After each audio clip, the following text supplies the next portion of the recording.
Welcome to Attleboro Update.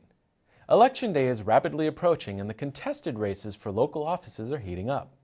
The United Regional Chamber of Commerce and the Sun Chronicle sponsored a City Council candidate forum last week. There, all of the City Council candidates had the opportunity to make their case to why they should be elected for local office. We spoke with the candidates after the event to get their thoughts. I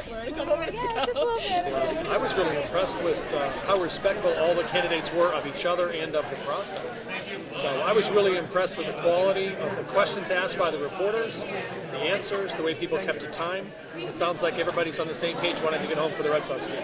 We had wards 3 and 4 up front, so a couple of candidates, an incumbent and a challenger for each of those wards, 3 and 4. And then, as I learned tonight, there are 6 candidates for 5 seats for the council at large, and everybody had to be very sharp. You only have a couple of minutes to answer a question, so I thought the candidates were really well prepared to handle that format. Well, I found tonight's event to be very enjoyable. It was nice to see an active group of people in our community to get out to discuss, what's going on in our community and who they want to elect to represent them for the next 2 years. And, I really look forward to the upcoming election. I think it's going to be very exciting. I thought tonight's debate went very well. I want to thank the Chamber and the Sun Chronicle for providing this forum for those of us who are running for office. It's off to a good start, and I thought that it went very well this evening. The message that I was trying to convey to my constituents was that Ward 3 residents, I am indebted to you for putting me in office. I'm ever mindful of the responsibility that comes with this particular office. Well, I think it went very well. I'm very happy.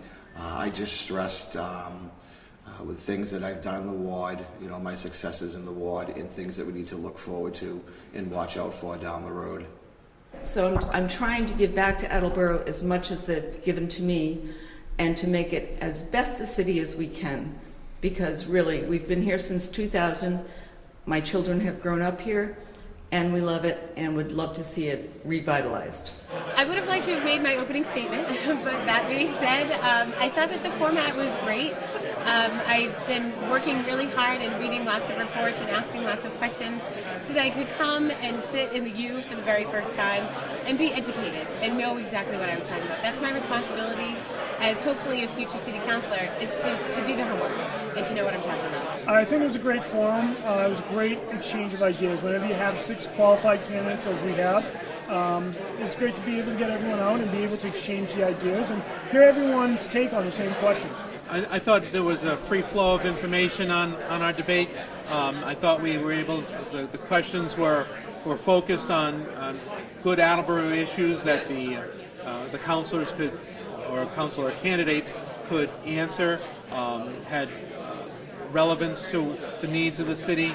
It's important for the citizens to be able to hear some of our ideas, some of our thoughts, some of the thoughts that went into the decisions that we've already made, so that they can make real positive decisions about who should be the council for the next 2 years. I think it gave people an opportunity to get a little press, a little camera.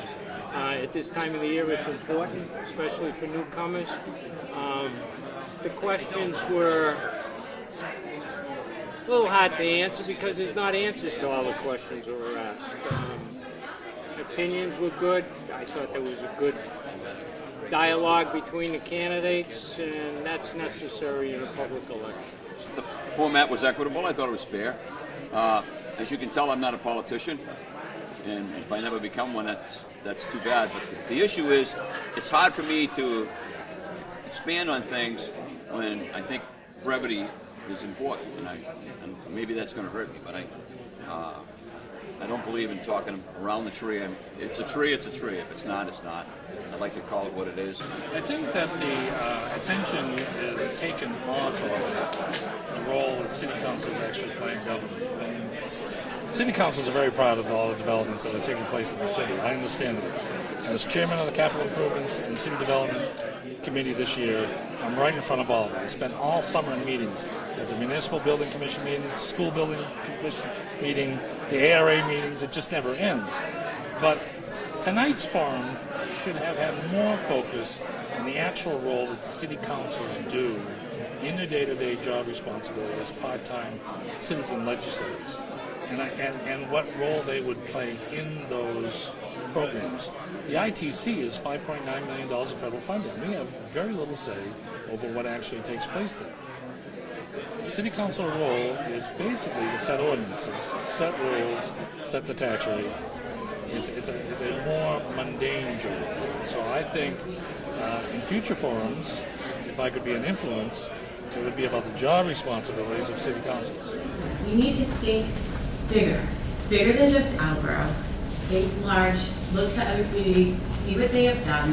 What I liked in particular is how much concentration there was on small business issues. I'm a business broker, so I help small businesses find a buyer so they survive onto another 10, 20, 30 years. So to hear all the questions related to small businesses was near and dear to my heart because I'm a small business owner that assists small business owners in selling businesses.